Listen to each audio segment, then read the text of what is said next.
नमस्कार साथियों, स्वागत करते हैं आज के इस बहुत ही कमाल की लेक्चर सीरीज में। दोस्तों, इस वीडियो को बनाने से पहले मेरे को ये नोट्स बनाने में लगभग 5 से 7 दिन का मेरे को समय लगा और 5 दिन तो मैंने इस पर गहन अध्ययन किया, मतलब पढ़ा भी। जो भी मेरे नोट्स थे, किताब थे, बुक थे, उन सभी से जानकारी जो थी वो इकट्ठा की। वैसे भी मैंने पढ़ के इस पर पेपर दिया था, उसके बाद मैं ये नोट्स बना रहा हूँ क्योंकि आप लोगों का रिक्वेस्ट था कि कंटेंट की लेक्चर सीरीज भी आनी चाहिए। ठीक है, तो इसके लिए थोड़ा सा टाइम लगा, जिससे कि मैं आपको ईजी से ईजी जो वे है, ईजी से ईजी जो मेथड है, उससे मैं आपको समझा सकूं कि भाई संविदा भंग, ब्रीच ऑफ कॉन्ट्रैक्ट क्या होता है। ठीक है, और ये जो क्वेश्चन है 100% आता है एग्जाम में, ऐसा कोई नहीं है कि भाई ये नहीं आएगा। एक कॉन्ट्रैक्ट, दूसरा ब्रीच ऑफ कॉन्ट्रैक्ट जरूर पूछा जाएगा। ठीक है, और मैं नेक्स्ट वीडियो में, आने वाली वीडियो में कुछ इंपॉर्टेंट जो क्वेश्चन है वो मैं आपको प्रोवाइड करवा दूंगा। ठीक है, और प्लीज़ रिक्वेस्ट है, इस नोट्स को आप ले लीजिएगा। अगर आप चाहते हैं मेरा सपोर्ट करना तो प्लीज़ इस नोट्स को ले लीजिएगा। मैंने बहुत ही ईजीएस्ट वे में बनाया है। ठीक है, साथ में आपको समझाने वाला हूँ कि संविदा भंग, ब्रीच ऑफ कॉन्ट्रैक्ट क्या होता है।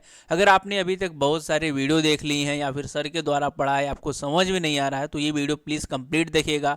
आज के इस वीडियो को देखने के बाद आपको और भी कोई ब्रीच ऑफ कॉन्ट्रैक्ट की चीज़ें समझने की ज़रूरत नहीं पड़ेगी। ठीक है, क्योंकि इतना ईजी मेरे को नहीं लगता कोई बताएगा। ठीक है, तो चलिए आज की एक कमाल की लेक्चर सीरीज शुरू करते हैं और जानते हैं भाई ब्रीच ऑफ कॉन्ट्रैक्ट क्या होता है, किस टाइप का होता है, इसमें क्षतिपूर्ति कैसे मिलती है, और इसमें केस लॉ कौन कौन से, थोड़ा सा उसको भी देखेंगे और सेक्शन को भी यहाँ पर हम डिफाइन करेंगे। थोड़ा सा वीडियो लेक्चर लंबा होगा और जो नोट्स है उसका मैं लिंक डाल दिया हूँ डिस्क्रिप्शन में, जा करके ले लीजिएगा। और एक नॉर्मल सा प्राइस है, बहुत ज़्यादा हार्ड नहीं है, और जो उस पर लगाने खून पसीना जो लगा है वो काफ़ी ज़्यादा लंबा लगा है। ठीक है, तो चलिए आज की इस वीडियो लेक्चर को शुरू करते हैं। सब्सक्राइब करें ओमकार BLLB यूट्यूब चैनल को और इस बेल आइकन पर क्लिक करके ऑल वीडियोस वाला ऑप्शन आप सेलेक्ट कर लीजिए, ताकि आपको कमाल की एजुकेशनल और हेल्पफुल वीडियो का नोटिफिकेशन हमेशा मिलता रहे। दोस्तों, जान लेते हैं कि संविदा भंग यानी कि ब्रीच ऑफ कॉन्ट्रैक्ट क्या होता है। बहुत ही इजी वे में इसको हम लोग समझेंगे। ठीक है, सबसे पहले इसके अर्थ को देख लीजिएगा। ठीक है, यानी कि छोटा सा एक नॉर्मल सा जो अर्थ है वो देख लीजिए कि भाई ब्रीच ऑफ कॉन्ट्रैक्ट क्या होता है। ठीक है, संविदा भंग का अर्थ संविदा को तोड़ देना, अर्थात इसको मानने या फिर मतलब इसका पालन करने से मना कर देना है। दो पक्षों के बीच में विधि द्वारा परिवर्तनित वचन ही संविदा कहलाता है। इसे इंडियन कॉन्ट्रैक्ट एक्ट के सेक्शन नंबर 39 में रखा गया है। तो आपको पता है कि भाई नॉर्मल सा एक कॉन्ट्रैक्ट होता है, अगर कॉन्ट्रैक्ट तोड़ा जाता है तो उसे ही ब्रीच ऑफ कॉन्ट्रैक्ट बोलते हैं। ठीक है, अब यहाँ पर आपको एग्जाम में लिखना हुआ तो वो सब लिख दीजिएगा भाई। दो पक्षकारों द्वारा संविदा होती है, अगर वह संविदा पक्षकार आपस में तोड़ते हैं, कोई भी एक पक्षकार तोड़ता है, ठीक है, इस प्रकार से आप लिख दीजिएगा, तो ये ब्रीच ऑफ कॉन्ट्रैक्ट के अंतर्गत आता है।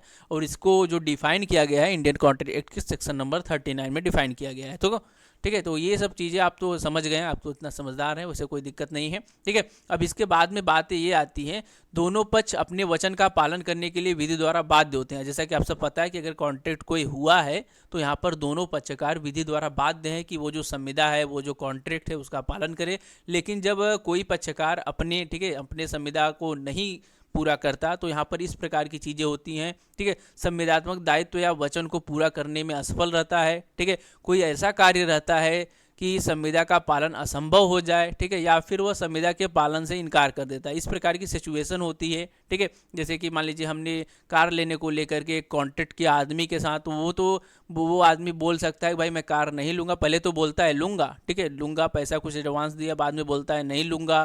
ठीक है, और वो बोलता है भाई और मेरे घर में, ठीक है, मेरे घर में किसी की डेथ हो गई है। ठीक है, और यहाँ पर असंभव, ठीक है, इम्पॉसिबिलिटी उत्पन्न हो गई है, मैं नहीं ले पाऊंगा। इस इम्पॉसिबिलिटी को लेकर हमने बात किया था लेक्चर सीरीज में, इसके पहले वाले में। ठीक है, और यहाँ फिर नेक्स्ट देखिए, यहाँ पर थर्ड पॉइंट के अंतर्गत बताया गया कि या फिर वह संविदा के पालन से इनकार कर देता है, वो डायरेक्ट बोलता है यार मेरे को अभी कार नहीं लेनी है, मेरा पैसा इधर है उधर है, ऐसा इस प्रकार से घुमाता है। ठीक है, तो बात करने का यहाँ पर ये जो चीज़ें वो बहुत ही नॉर्मल है, बहुत ज़्यादा इसमें कोई समझने वाली बात नहीं है। बस यहाँ पर 39 याद रखिएगा कि जो मतलब कि ब्रीच ऑफ कॉन्ट्रैक्ट है वो 39 के अंतर्गत बताया गया है। ठीक है, और एक बात तब कहा जाता है कि उसने संविदा भंग किया है। संविदा भंग होने पर दूसरे पक्ष को यह अधिकार होता है कि वह विधि के द्वारा निर्धारित राहत की मांग कर सके। जिसको भी, ठीक है, जिसको भी संविदा तोड़े जाने पर क्षति हुई है वो यहाँ पर राहत मांग सकता है, यानी कि क्षतिपूर्ति की मांग कर सकता है। मांग किससे करेगा? वो जाएगा कोर्ट के पास, कोर्ट फिर उसको मतलब कि यहाँ पर एक कार्रवाई चलेगी, केस चलेगी, देखा जाएगा क्या है क्या नहीं है, उसके बाद में यहाँ पर उसको क्षतिपूर्ति दिलाई जाएगी। ठीक है, एक केस देख लीजिए, इस केस का जो नाम है वो है हरिहरा अय्यर बनाम मेंस्यू। ठीक है, मेंस्यू जार्जा FIR 1965 केरल का ये मामला है। इसमें क्या हुआ था, इसमें न्यायालय ने ये कहा कि इस केस में न्यायालय द्वारा निर्धारित किया गया कि वह पक्षकार जिसको संविदा के परिणामस्वरूप कोई भी हानि हुई है, ठीक है, कोई अगर उसको हानि हो गई है तो वहाँ पर वह क्षतिपूर्ति पाने का हकदार होता है, ठीक है। ये यहाँ पर थोड़ा सा पॉइंट ध्यान रखिएगा। तो आप शुरुआत में ब्रीच ऑफ कॉन्ट्रैक्ट को थोड़ा सा डिफाइन करिएगा, उसके बाद में ये केस डाल दीजिएगा कि भाई इसमें कोर्ट में, ठीक है, जो जज साहब है उन्होंने कहा कि भाई जिसको भी क्षतिपूर्ति होती है, ठीक है, कॉन्ट्रैक्ट में, वो केस के जरिए केस करके वो क्षतिपूर्ति ले सकता है, ठीक है। तो अभी आप लोगों ने नॉर्मली जान लिया कि भाई क्या चीज़ें होती हैं, ठीक है, ब्रीच ऑफ कॉन्ट्रैक्ट। अब देख लीजिए कि भाई यह कितने प्रकार का होता है, ठीक है। ब्रीच ऑफ कॉन्ट्रैक्ट 2 प्रकार का होता है। मैंने आपको इससे पहले वाला जो एक लेक्चर सीरीज था उसमें आपको बताया भी था ब्रीच ऑफ कॉन्ट्रैक्ट 2 प्रकार के होते हैं। वो कौन से प्रकार हैं वो देख लीजिए। ब्रीच ऑफ कॉन्ट्रैक्ट 2 प्रकार के होते हैं। फर्स्ट है यहाँ पर एक्चुअल ब्रीच, जिसको हम लोग बोलते हैं हिंदी में वास्तविक, ठीक है, वास्तविक क्षति भी बोल सकते हैं, ठीक है। और जो सेकंड है वो है प्रत्याशित, ठीक है, एंटीसिपेटरी ब्रीच, ठीक है। ये 2 टाइप हैं ब्रीच ऑफ कॉन्ट्रैक्ट के, ये ध्यान रखिएगा, ठीक है। तो अभी तक आप लोगों ने देखा ब्रीच ऑफ कॉन्ट्रैक्ट क्या होता है, 2 टाइप हैं इसके, और ब्रीच ऑफ कॉन्ट्रैक्ट 39 के अंतर्गत रखा गया है। तो रिवीजन करते रहिए थोड़ा सा, ठीक है, और आपको बताते हैं कि ये दोनों टाइप क्या हैं, ठीक है। तो फर्स्ट है जो वास्तविक ब्रीच यानी कि एक्चुअल जो ब्रीच है वो क्या होता है उसको देख लीजिए। एक्चुअल ब्रीच यानी कि एट द टाइम, ठीक है, या फिर ड्यूरिंग परफॉर्मेंस, ठीक है, यानी कि जब निर्धारित तिथि तक संविदा का पालन नहीं किया गया हो, ठीक है। अब यहाँ पर कहने का क्या अर्थ है वो थोड़ा सा देख लीजिए, ठीक है। जैसे कि कोई निर्धारित तिथि था, ठीक है, मान लीजिए 2 तारीख को मैं आऊँगा, ये चीज़ करके जाऊँगा, 2 तारीख को आऊँगा, मैं आपका कार लेके जाऊँगा 2 तारीख को, ठीक है। जैसे मतलब कोई तिथि यहाँ पर डेट डिसाइड थी, उस दिन कॉन्ट्रैक्ट होना था, ठीक है, लेकिन वहाँ पर उस दिन कॉन्ट्रैक्ट नहीं हुआ, ठीक है। यहाँ पर वही बातें कही गई हैं, जब निर्धारित तिथि तक संविदा का पालन नहीं किया गया हो, वो तिथि जो भी डिसाइड की गई थी 10 तारीख 20 तारीख जो भी था वो डिसाइड की गई थी, उस दिन कॉन्ट्रैक्ट का वहाँ पे पालन नहीं हुआ, ठीक है, तब वहाँ पर ब्रीच हुआ, तो वो आएगा एक्चुअल ब्रीच के अंतर्गत, ठीक है। तो और यहाँ पर जो सेकंड पॉइंट है वो है प्रत्याशित। प्रत्याशित ब्रीच जिसको बोलते हैं एंटीसिपेटरी ब्रीच, इसको बोला जाता है इंग्लिश में बिफोर टाइम ऑफ परफॉर्मेंस, ठीक है। अब ये क्या है, ये क्या होता है कि जब तिथि, जो भी तिथि डिसाइड की गई थी, ठीक है, उससे पहले ही आदमी बता देता है कि भाई मेरे को यहाँ पर मतलब मैं संविदा नहीं कर पाऊंगा, वही बातें इसमें लिखी गई हैं। जब इस तिथि से पहले ही ऐसी स्थिति उत्पन्न कर देता है या दूसरे पक्ष को वह बता देता है कि वह संविदा का पालन निश्चित तिथि तक नहीं करेगा और संविदा का पालन करने में वो करना संभव नहीं है, वो नहीं कर पाएगा, ठीक है, तो ये सेकंड के अंतर्गत आएगा, वो पहले बता देते। इसमें क्या होता है, पहले वाले में क्या था एक बार वो देख लीजिए ताकि आपको कोई कन्फ्यूजन हो तो वो भी दूर हो जाए, ठीक है। पहले वाले में क्या था, इसमें क्या था कि जो तिथि थी जिस दिन उसने बोला था कि मैं आऊँगा लेके जाऊँगा आपका कार, लेकिन उस दिन नहीं आया, ठीक है, तो ये जो टाइम बीत रहा है वो इसमें आएगा एक्चुअल ब्रीच में। और इसमें क्या होता है, टाइम के अंतर्गत ही, जैसे 10 को बताया था कि मैं कार आऊँगा लूँगा, लेकिन 10 के अंतर्गत ही 4 को 5 को 6 को कॉल करके बोलता है मैं आपका कार नहीं ले पाऊंगा, ठीक है, तो इस प्रकार के अंतर्गत आएगा एंटीसेप्टिव ब्रीच के अंतर्गत, ठीक है। तो ये बातें हैं, बहुत ज़्यादा इसमें कोई जादू टोना नहीं है, बस सिंपल सी टॉपिक है, ठीक है। अब यहाँ पर एक थोड़ा सा एग्जाम्पल देख लीजिए, एग्जाम्पल के जरिए आप समझ लीजिए। इसलिए मैंने नोट्स को ऐसा बनाया है कि मान लीजिए आप बाद में पढ़ें, ठीक है, मैं वीडियो लेक्चर ले लूँ उसके बाद में भी आप पढ़ें तो आपको समझ में आ जाए कि क्या बातें कहने के लिए प्रयास किया गया है इस चीज़ में, ठीक है। अब यहाँ पर नोट्स में यहाँ पर एग्जाम्पल देखिए, यहाँ पर हमने लिख दिया है। अब जैसे कि एक व्यक्ति एक कंपनी में प्रतिदिन काम करता है, ठीक है, करने आता है, पर कुछ दिनों बाद वह अचानक से 5 दिन के लिए गायब हो जाता है, ठीक है, बिना बताए, ठीक है। तो ऐसी स्थिति में अब उस कंपनी के मालिक को ऐसा लगेगा कि वह व्यक्ति हो सकता है कि अब वह कंपनी में काम करने के लिए ना आए। आपको पता है कि अगर कोई कंपनी में कोई बंदा काम कर रहा है, अब 10 दिन नहीं आएगा तो उस कंपनी के ओनर को लगेगा, उस कंपनी के मालिक को लगेगा भाई अब हो सकता है वो छोड़ के चला गया, वो नहीं आएगा, तो वही बात यहाँ पर बोल रहा है।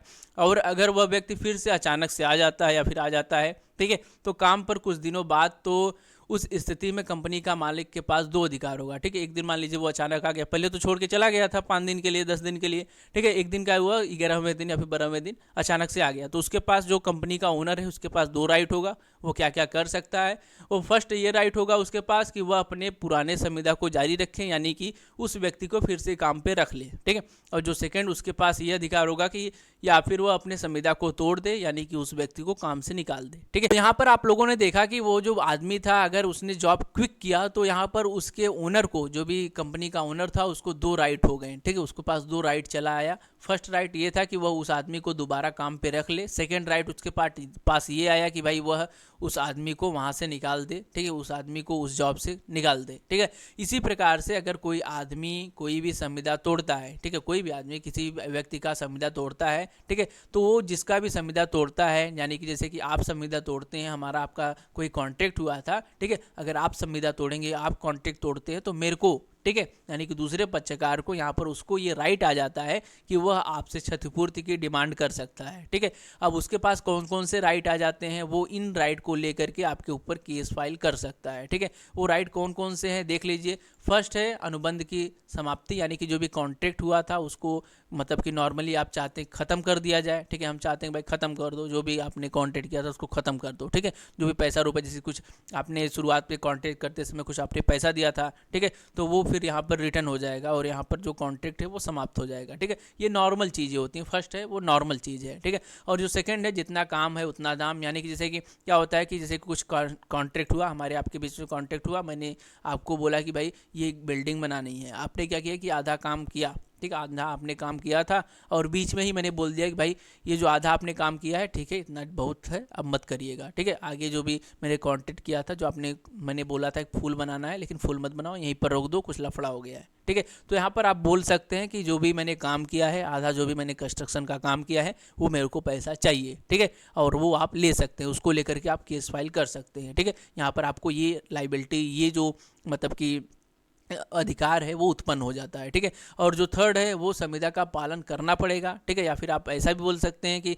जो भी कंस्ट्रक्शन का काम है वो आप मेरे को पूरा कराइए, आपने बोला था कि जो इतना से इतना दिन तक काम चलेगा ये मेरे को बना के देना, इतना आप पैसा देंगे, ठीक है। इस प्रकार की चीज़ों को लेकर भी आप बोल सकते हैं, जैसे कि अगर थोड़ा सा काम बचा है, ठीक है, थोड़ा सा काम बचा है और आप बोलते हैं भाई अब यहाँ पर मतलब कि जो कॉन्ट्रैक्ट है वो पूरा करवाइए, ठीक है, और मतलब कि जो भी पैसा है पूरा मेरे को पे करिए और मैं आपको जो काम है वो पूरा करके देता हूँ, तो ठीक है।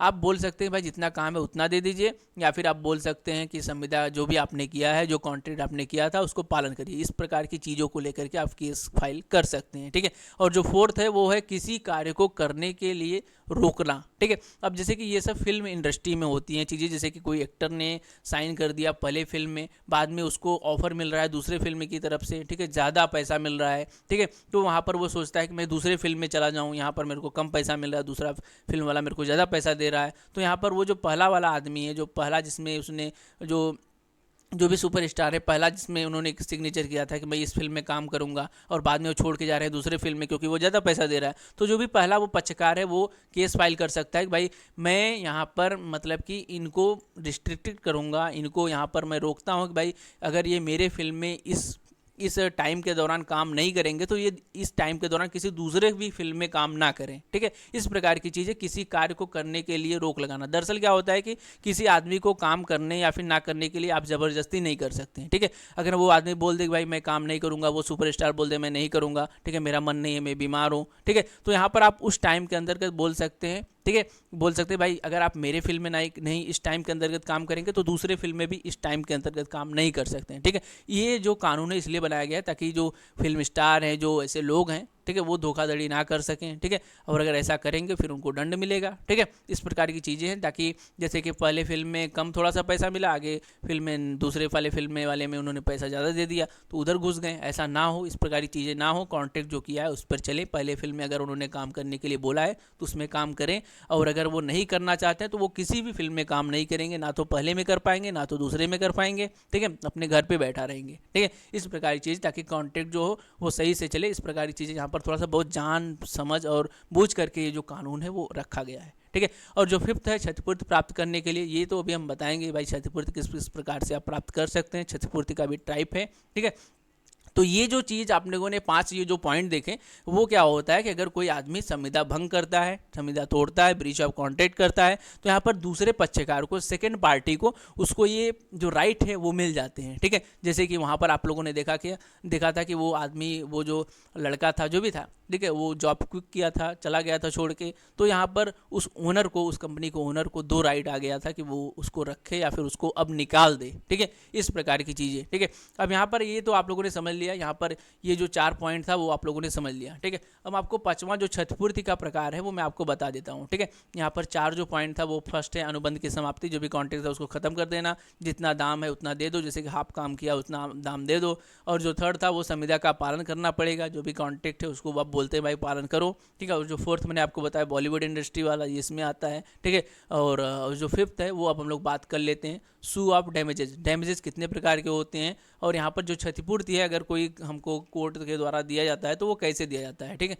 तो यहाँ पर वो पांचवा पॉइंट यहाँ पर हम लोगों ने यहाँ पर डिस्कस किया है। तो यहाँ पर देख लीजिए जो क्षतिपूर्ति है वो 4 प्रकार के होते हैं। फर्स्ट है साधारण नुकसानी, ठीक है, ऑर्डनरी डैमेज, ये जैसे कि मतलब कि 1000, 2000, 3000 या फिर मतलब कि 50 या फिर 1 लाख के अंतर्गत है, तो वो साधारण नुकसानी के अंतर्गत आता है, ठीक है। 1 लाख के अंतर्गत मान लीजिए साधारण नुकसानी, ठीक है। अब विशेष नुकसानी को अगर आप पकड़ेंगे तो विशेष यहाँ पर आपको पड़ जाएगा भाई 10 लाख, 5 लाख, इस प्रकार की चीज़ें विशेष नुकसानी के अंतर्गत आती हैं, ठीक है। और जो यहाँ पर तीसरा है वो है प्रतिशोध क्षति। प्रतिशोध क्षति क्या होता है, यहाँ पर जैसे कि आप मतलब आपने किसी कर्मचारी, जैसे कि क्या होता है अभी जो बैंक के कर्मचारी हैं, आप शादी करते हैं, ठीक है, इस प्रकार की चीज़ें, ये भी तो एक कॉन्ट्रैक्ट है, ठीक है। तो यहाँ पर जो बैंक अगर कोई कर्मचारी या फिर पुलिस अफसर है जिसके खिलाफ आप मतलब उसने कोई कॉन्ट्रैक्ट किया था और वो फिर बाद में मतलब कॉन्टैक्ट करने से मना कर दे, जैसे कि यहाँ पर हमने लिखा है एक बैंकर द्वारा अपने ग्राहकों के, ठीक है, चेक का गलत अनादर कर देना, ठीक है। तो इस प्रकार की जो चीज़ें हैं, जैसे ये अनादर कर दिया, तो आप चाहेंगे कि भाई ये जो बैंक का कर्मचारी है वो यहाँ से अपने पद से निकल जाए, ताकि और भी लोगों से, ठीक है, और भी लोगों के साथ ये ऐसा चीज़ें ना कर सकें, ठीक है। और इसी प्रकार से जैसे शादी करने के वादे का उल्लंघन, ठीक है, ब्रीच ऑफ जो भी मैरिज है, ठीक है, जो प्रॉमिस किया गया था कि भाई मैं आपसे, एक लड़का लड़की शादी के लिए बोलता है, ठीक है, लड़का लड़की को बोलता है, प्रॉमिस करता है कि मैं तुमसे शादी करूंगा,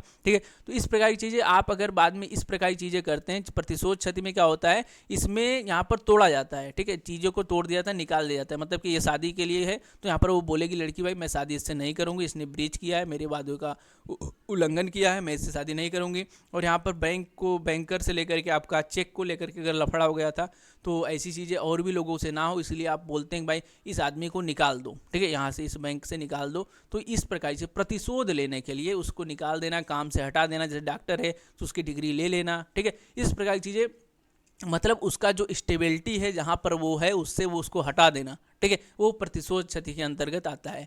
और जो यहाँ पर फोर्थ है वो है नाम मात्र की क्षति, यहाँ पर 1000, 2000, ठीक है, 10,000 के अंतर्गत इसमें आ जाता है नाम मात्र की क्षति। तो कोर्ट के द्वारा ये सब क्षतिपूर्ति दिलाई जाती है, ठीक है। और ये क्षतिपूर्ति के टाइप हैं, पहला है साधारण, जिसमें 1 लाख के अंतर्गत आपको क्षति होती है। विशेष यानी कि 10 लाख, 5 लाख, इस प्रकार की विशेष क्षति हो गई, या फिर करोड़ों, लाखों में, अरबों में, तो ये विशेष क्षति में आती है। और प्रतिशोध वाला तो इसमें मैंने आपको बताया कि गुस्सा के लिए आप उसको निकलवाना चाहते हैं या फिर आप उसको हटाना चाहते हैं, ख़त्म करना चाहते हैं, ठीक है। या फिर जैसे कोई काम पे कार्यरत है, पुलिस का पद पे है तो पुलिस के पद से उसको हटाना चाहते हैं, इस प्रकार की चीज़ें इसमें प्रतिशोध क्षति के अंतर्गत आ जाती हैं। और जो यहाँ पर अंतिम है वो नाम मात्र की क्षति है, यानी कि कोई छोटा मोटा क्षति हुआ है 10-20 रुपये का भी इसमें अंतर्गत आ जाता है, ठीक है। अब यहाँ पर एक केस देख लीजिए, केस को जानना बहुत ज़्यादा ज़रूरी है, क्योंकि यहाँ पर अगर आप केस नहीं लिखेंगे ब्रीच ऑफ कॉन्ट्रैक्ट के अंतर्गत तो यहाँ पर आपको कोई भी नंबर नहीं मिलने वाला है। तो केस में क्या हुआ था, इसमें हैंडली वर्सेस बैक्सलैंड करके केस है, थोड़ा सा देख लीजिएगा नोट्स में। इस केस में क्या हुआ था, हैंडली एक मील था, उसका एक मील रहता था उसमें, ठीक है, और उसका कोई एक पार्ट था वो ख़राब हो गया था, मील का कोई भी एक पार्ट था वो ख़राब हो गया था।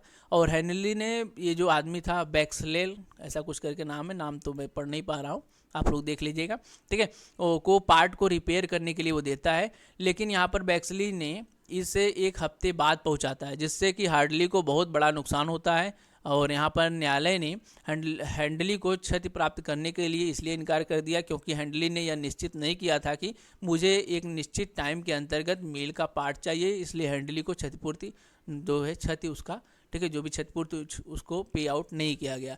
तो यहाँ पर क्या था, थोड़ा सा ओवरव्यू आपको दे देते हैं। हैंडली एक मील का वो ओनर था और मील का उसका कोई एक पार्ट था वो ख़राब हो गया था, और जो बैक्सली था वो एक मिस्त्री था, तो उसको दे देता है, भाई बोलता है ये बना करके मेरे को दे देना, ठीक है। लेकिन यहाँ पर उसने टाइम का कोई डिसाइड नहीं किया था, और वो फिर जो बैक्सली है वो 1 हफ्ते बाद बना कर देता है, जिससे क्या होता है कि हैंडली का जो मील था वो नहीं चला, उसको बहुत क्षति हुई, ठीक है। तो यहाँ पर फिर वो केस फाइल करता है, यहाँ पर कोर्ट बोलते हैं भाई आपने कोई उस बैक्सली को, ठीक है, जो भी बनाने वाला मैकेनिक बैक्सली है, उनको आप लोगों ने, आपने ये नहीं बोला था कि आपको इस टाइम के अंतर्गत बना के देना ही देना है, ठीक है, और यहाँ पर कोई कॉन्ट्रैक्ट ही डन नहीं हुआ था इस टाइप के, तो यहाँ पर आप क्षतिपूर्ति की डिमांड नहीं कर सकते हैं, ठीक है। तो यहाँ पर ध्यान रखिएगा, जो भी कॉन्ट्रैक्ट की चीज़ें हो वो थोड़ा सा साफ और क्लियर होना चाहिए, ठीक है।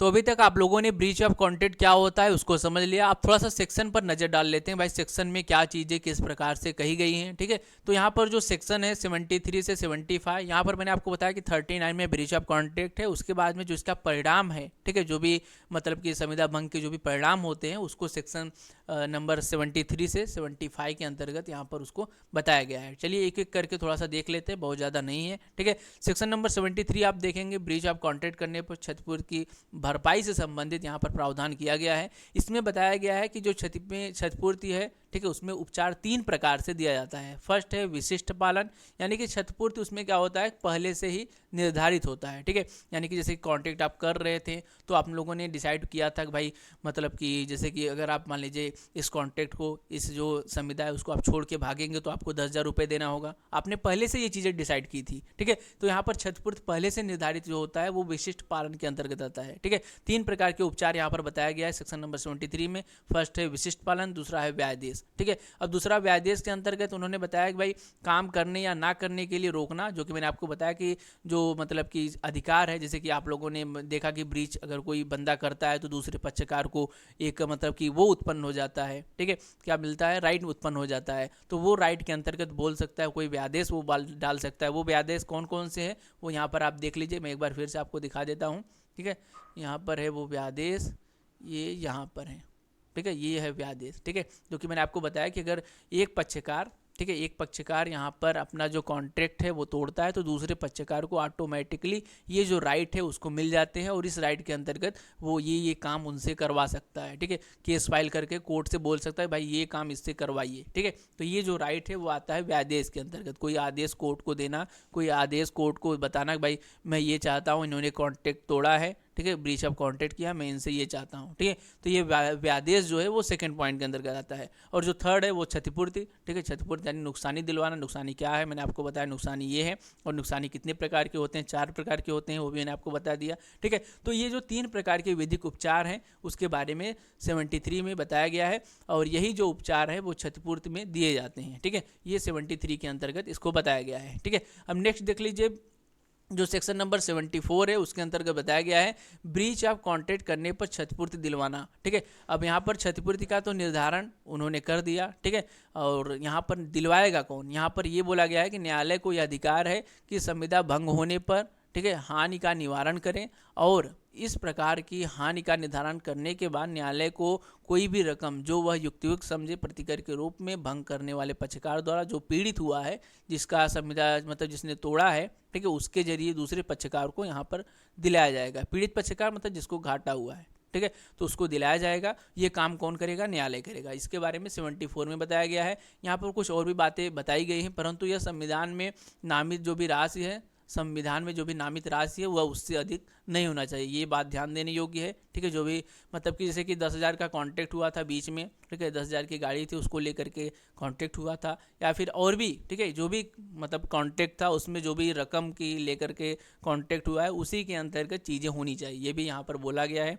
जैसे कि शादी को लेकर के था उसमें 5 लाख के अंतर्गत सभी चीज़ें थी, तो यहाँ पर 4 लाख, 3 लाख, 2 लाख ऐसे करके उसके अंतर्गत ही होना चाहिए, ठीक है। संविधान मतलब कि वही बातें थोड़ा सा उस पर बोला गया है कि जो भी संविदा हुई थी, यहाँ पर संविदा रहेगा, ये संविधान नहीं रहेगा, ठीक है, ये थोड़ा सा बदल लीजिएगा आप लोग, ठीक है। तो यहाँ पर बात करने का वही अर्थ है, जो संविदा हुआ था बीच में उसमें जो भी एक रकम थी, जो भी उसमें रकम यहाँ पर हो सकती है उसके अंतर्गत ही होना चाहिए। जैसे कि मान लीजिए कार को लेकर के संविदा हुई थी, मैं बोला था कि भाई को, ठीक है, मैं बोला था एक आदमी को कि मैं आपको 5 लाख रुपए दूंगा, आप मेरे को कार दे देना। बाद में वो बोलता है मैं कार नहीं दूंगा, तो यहाँ पर मैं जो क्षतिपूर्ति की मांग कर सकता हूँ, मांग करूंगा तो ज़्यादा से ज़्यादा 3 लाख, 2 लाख इस प्रकार की चीज़ उसके अंतर्गत ही मिलेंगे, 5 लाख के अंतर्गत ही मिलेंगे। 50,000 और 10,000 जो भी क्षति है वो मेरे को दिखा करके वो मैं ले सकता हूँ, ठीक है, इस प्रकार की चीज़ें। लेकिन वो जो क्षतिपूर्ति की रकम है वो उसके अंतर्गत ही होगी, ना कि 10 लाख हो जाएगी। 5 लाख के अंतर्गत ही अगर कॉन्ट्रैक्ट था तो 5 लाख, 3 लाख, 2 लाख इसी अंतर्गत, इसी रेशियो में अंदर ही होगी, ठीक है। जो बात करने का यही अर्थ है। और जो यहाँ पर एक और मेन पॉइंट है वो है क्षतिपूर्ति 2 प्रकार से यहाँ पर निर्धारित कोर्ट कर सकती है, उसके बारे में भी इन्होंने बताया है।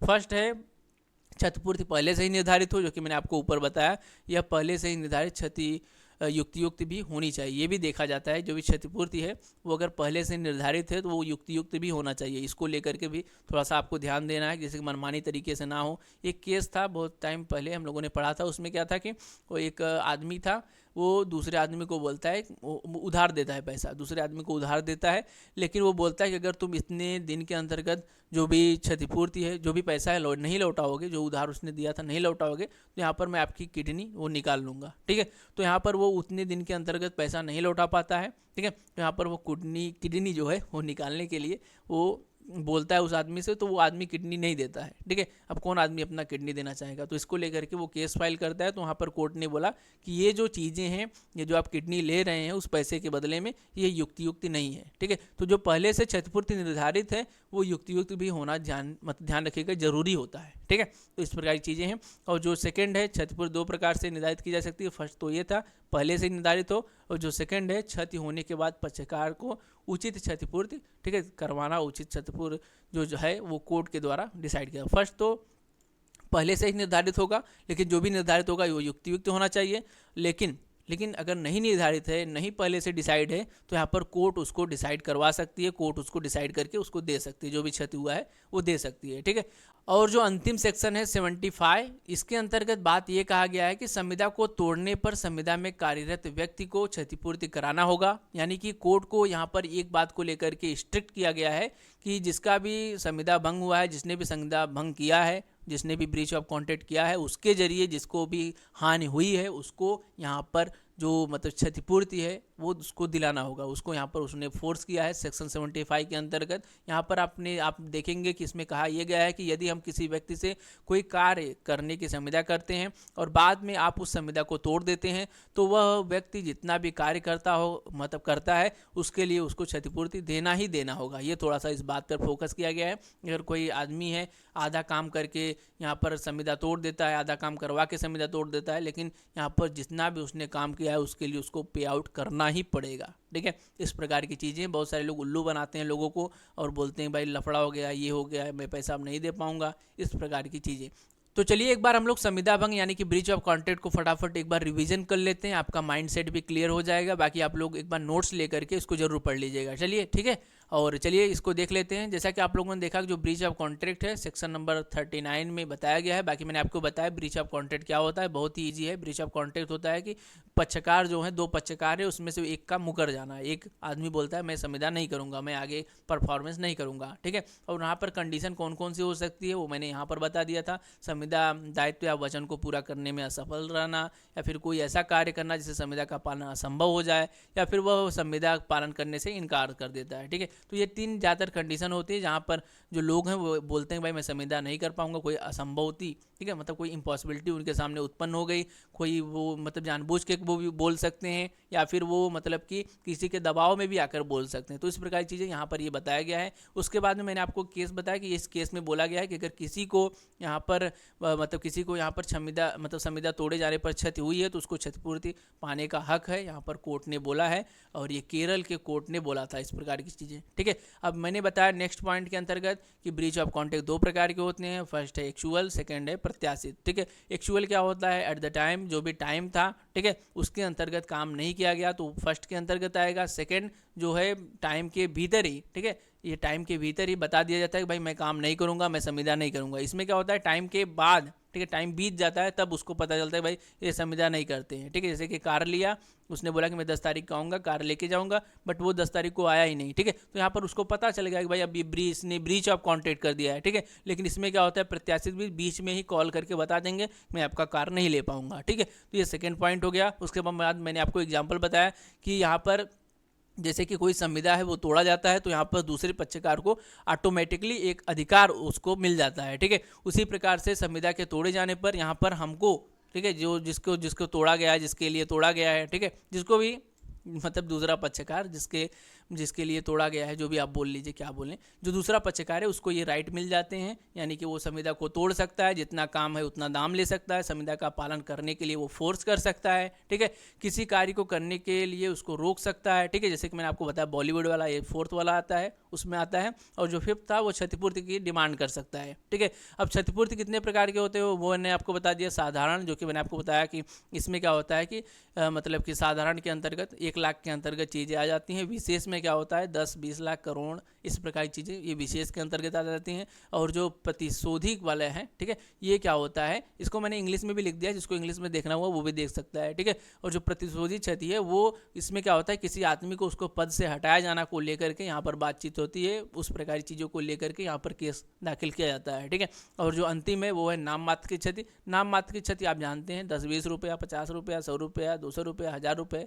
इस प्रकार की चीज़ें। उसके बाद मैंने आपको एक केस लॉ बताया। उसके बाद में 73 से 75 के अंतर्गत आप लोगों ने देखा कि भाई किस प्रकार से यहाँ पर उपचार मिलती है। फर्स्ट में आप लोगों ने देखा कि यहाँ पर जो उपचार है वो 3 प्रकार से मिलती हैं। फर्स्ट था कि पहले से ही डिसाइड हो उपचार। सेकंड था कि यहाँ पर जो मतलब कि उपचार है वो यहाँ पर तोड़े जाने पर अधिकार उसको मिलता है, जो कि मैंने आपको ऊपर ले जा करके दिखाया था, वो भी आदेश के अंतर्गत आता है। उसके बाद में क्षतिपूर्ति आप लोगों ने देखा, क्षतिपूर्ति को भी मैंने आपको बताया था, ठीक है। अब यहाँ पर नेक्स्ट आ जाता है 74 के अंतर्गत आप लोगों ने देखा कि जो क्षतिपूर्ति है वो 2 प्रकार से यहाँ पर मतलब निर्धारित होती है। फर्स्ट है मतलब कि क्षतिपूर्ति जो भी है वो कोर्ट के द्वारा दिलाया जाना कंपलसरी है। जिसको भी यहाँ पर हानि हुई है, यहाँ पर कोर्ट को यहाँ पर थोड़ा सा उसको प्रेशर दिया गया है। साथ में ये बोला गया है कि जो भी क्षतिपूर्ति है वो कॉन्ट्रैक्ट के अंतर्गत ही होना चाहिए। जैसे कि 10,000 तक लेकर के कॉन्ट्रैक्ट था तो उसके अंतर्गत ही होना चाहिए, 5,000, 10,000, ठीक है, इसी के अंतर्गत ही होना चाहिए, ज़्यादा नहीं होना चाहिए, ठीक है। साथ में जो क्षतिपूर्ति है वो 2 प्रकार से निर्धारित मैंने आपको बताया था। लेकिन यहाँ पर एक बात और बोला गया है कि यहाँ पर जो क्षतिपूर्ति है